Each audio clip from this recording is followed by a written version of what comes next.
This is Invitation to Brave Space by Beth Strano and adapted by Mickey Scott Bay Jones.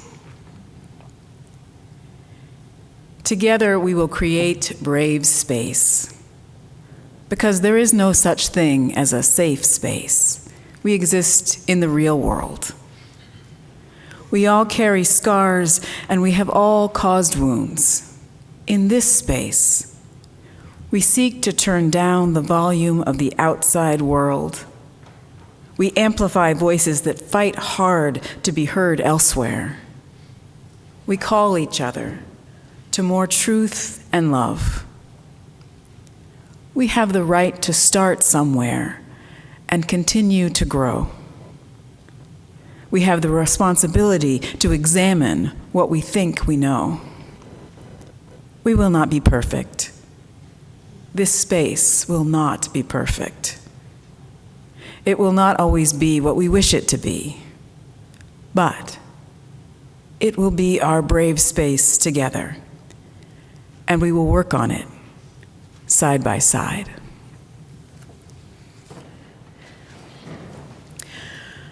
Take courage, friends.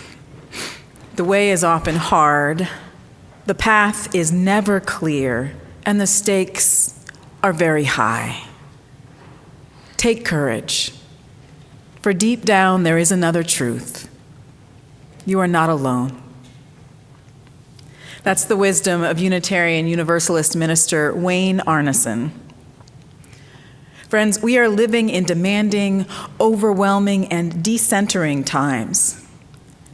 Our historical moment can stoke and heighten fear in us. And at the same time, it calls on us to be more brave, to speak up and speak out and act in service to our values. The good news is that we can do hard things. We can find a courageous path forward even when we're uncertain, and we don't have to do any of it alone.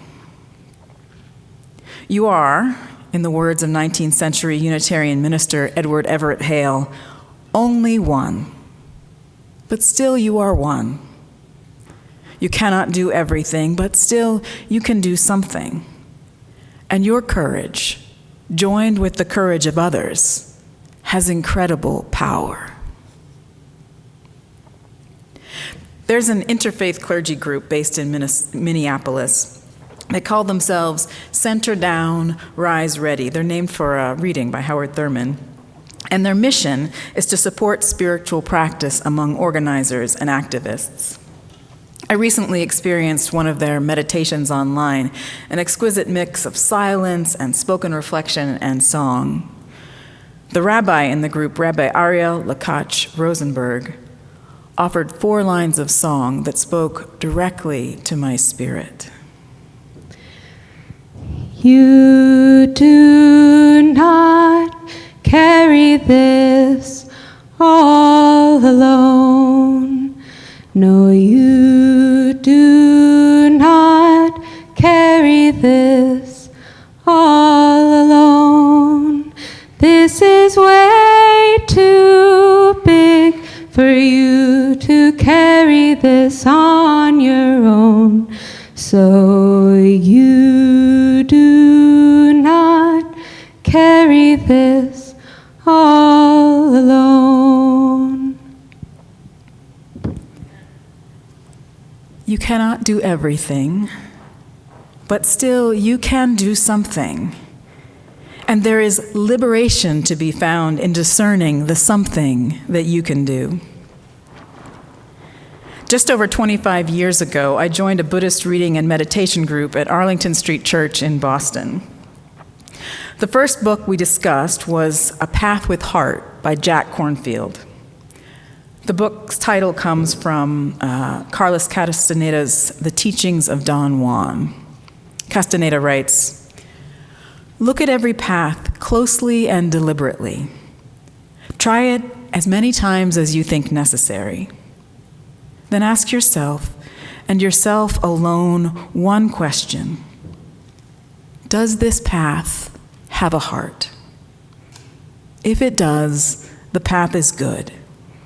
If it doesn't, the path is of no use. We read and discussed 2 or 3 chapters a month over the course of a year. Each discussion was followed by an hour of spiritual practice, silent sitting and walking meditation. Our close reading of that text at a formative time in my life, my late 20s, altered the trajectory of my life. At a time when I felt so lost, the teachings, the question I encountered set me on a course toward a life of meaning and connection and creativity. Does this path have a heart? The truth is that in most situations, there is usually more than one right way to proceed, more than one path with heart. The measures of a good life are love and generosity and creativity and courage, not perfection. When we make choices, we sometimes fear retribution or rejection, or we might just be afraid of getting it all wrong. But there is freedom in a journey of discovery, and there is joy, also beauty. In their wonderful book, Art and Fear, Ted Orland and David Bales tells the story of a ceramics professor who conducted an experiment. The teacher announced on opening day that he was dividing the class into 2 groups. All those on the left side of the studio, he said, would be graded solely on the quantity of their work. All those on the other side would be graded solely on its quality. The procedure was simple. On the final day of the class, he would bring in his bathroom scale and weigh the work of the quantity group. 50 pounds, rated an A, 40 pounds, rated a B, and so on. Those being graded on quality, however, needed to produce only one pot, albeit a perfect one, to get an A. Well, come grading time, a curious fact emerged. The works of the highest quality were all produced by the group being graded for quantity. It seems that while the quantity group was busily churning out piles of work and learning from their mistakes, the quality group had sat around agonizing about perfection, and in the end, had little more to show for their efforts than grandiose theories and a pile of dead clay. When the stakes are very high, act. Choose a path with heart and take it. You may get it wrong.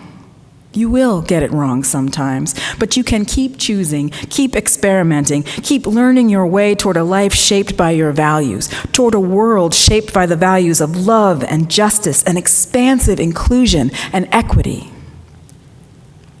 What would your life look like if you ditched the idea that at any given moment you had to get it exactly right? This is not about not caring deeply. It's about not being frozen by our perfectionism. I have someone close to me who struggles with depression. Sometimes I feel that my choice of words is a matter of life and death for her. What if I say the wrong thing? What if I fail to say the thing that she needs to hear? The risks are real, but so is the risk of failing to show up at all, of waiting to reach out until I have landed on the perfect way to express my faith in her. His Holiness the Dalai Lama says, "The more you are motivated by love, the more fearless and free your action will be." The more you are motivated by love, the more fearless and free your action will be. Even if you are afraid, you can root your actions in love. You might still feel afraid. You might tremble as you act, but your choices will become more fearless and free, and eventually, so will you. Swanee Hunt was U.S. Ambassador to Austria in the Clinton administration. In that capacity, she traveled to the former Yugoslavia to visit villages ravaged by the Balkan Wars. Swanee spent one night in a small village that had recently been bombed.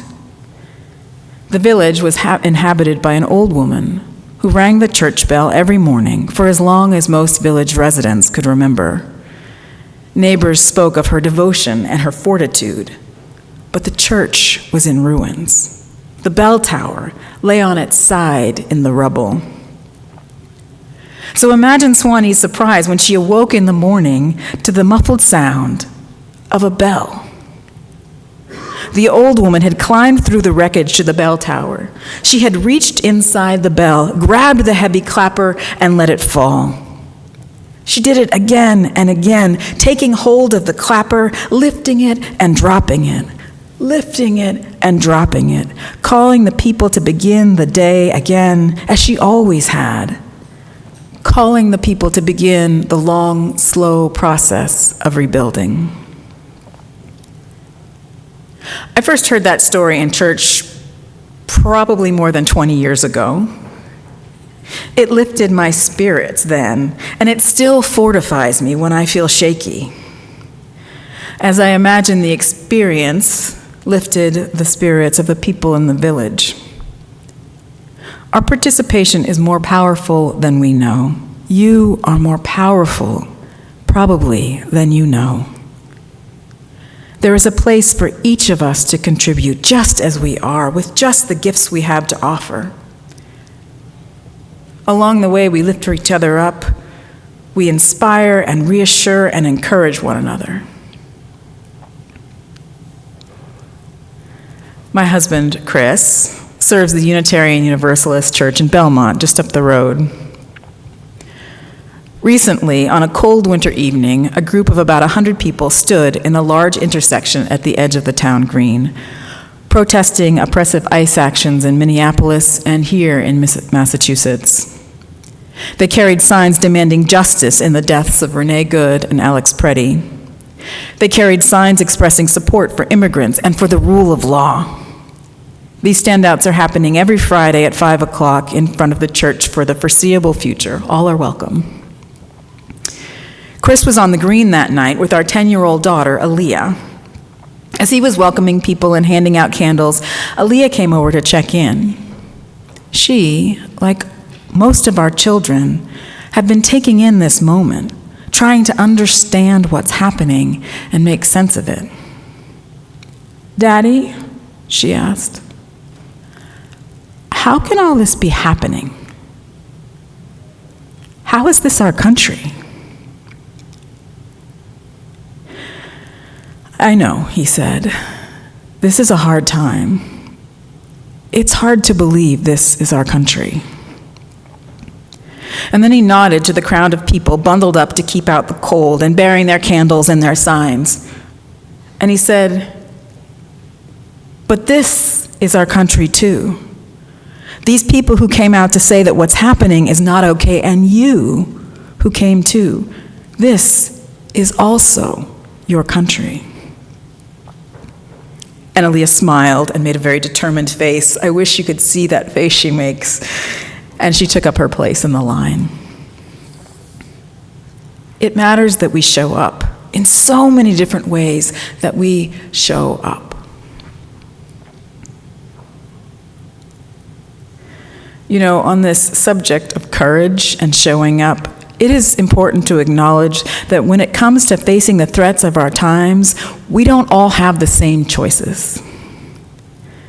The life and ideas of 20th century theologian Howard Thurman addressed this reality, helping to shape the civil rights movement and our nation's history.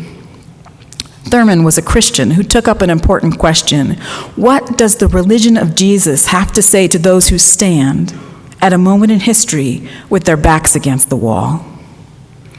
His phrasing was important, not who should you be in relation to those people over there with their backs against the wall, but what does this religious tradition offer you directly if you are a targeted person in an oppressive time? This question is just as important today. We might phrase it differently.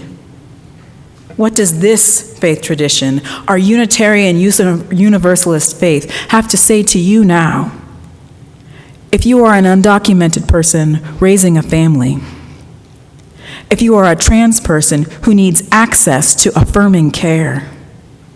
If you are a scientist whose livelihood and life's work have been upended by the retraction of federal support. Whether or not we stand with our backs against the wall, history reminds us that there is power in numbers. Whenever possible, join your power with others who share your values. Cultivate communities of connection, brave spaces, and mutual support. Explore thoughtfully your relationship to risk. Take care of yourself and your loved ones, and look for opportunities to take risks that align with your situation and your values. Remember, the more you are motivated by love, the more fearless and free your action will be. Even when you are scared, you can choose a creative way, a courageous way. There is more than one path with heart. It doesn't have to be perfect. There is no perfect way to proceed from where you are right now. If you are unsure, center down to access love, clarity, and wisdom. You will rise more ready. If you are in the center of the fire, remember that a cloud of witnesses to your wholeness and your beauty is with you, radiating the assurance that you matter and you belong. And when all else fails, remember that we are all, always, braver together. You do not carry this all alone. No, you do not carry this all alone. This is way too big for you to carry this all alone. So you do not carry this all alone. And you are never alone. Amen. May it be so, and blessed be.